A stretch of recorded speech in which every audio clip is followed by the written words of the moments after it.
एक बार की बात है। एक बार एक अध्यापक एक संपन्न परिवार के शिष्य के साथ कहीं जा रहे थे। तो उस शिष्य को कुछ मजाक सूझी क्योंकि उसको रास्ते में किसी गरीब मजदूर के जूते दिखाई दिए। उसने अध्यापक से कहा, गुरुजी अगर हम इन जूतों को छुपा दे तो कितना मजा आएगा।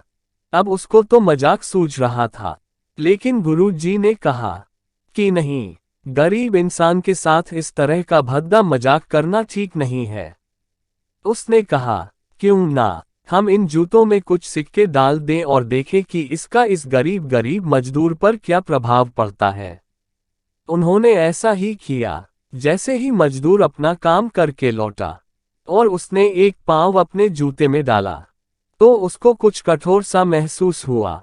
उसने अंदर हाथ डाला तो उसको कुछ सिक्के दिखाई दिए।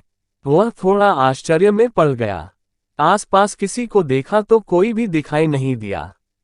वापस उसने दूसरा पैर अपने जूते में डाला और वापस उसको उसमें कुछ सिक्के दिखाई दिए।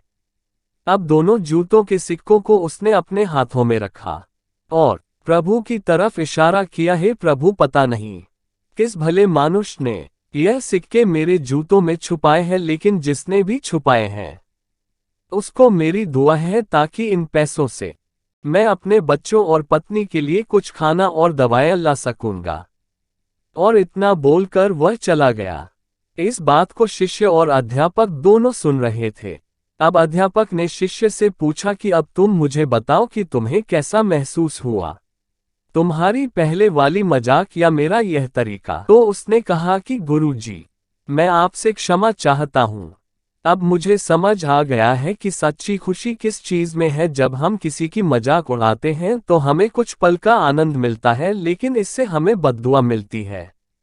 लेकिन अगर हम किसी की मुश्किल परिस्थिति में मदद करते हैं और जिसकी भी हम मदद करते हैं उसको भी नहीं पता कि हमने उसकी मदद की है, लेकिन अंदर ही अंदर हमें पता है कि हमने उस इंसान की मदद की है, यही सच्ची खुशी है। जब हम दूसरों को खुशी देते हैं तो हमें सच्ची खुशी मिलती है।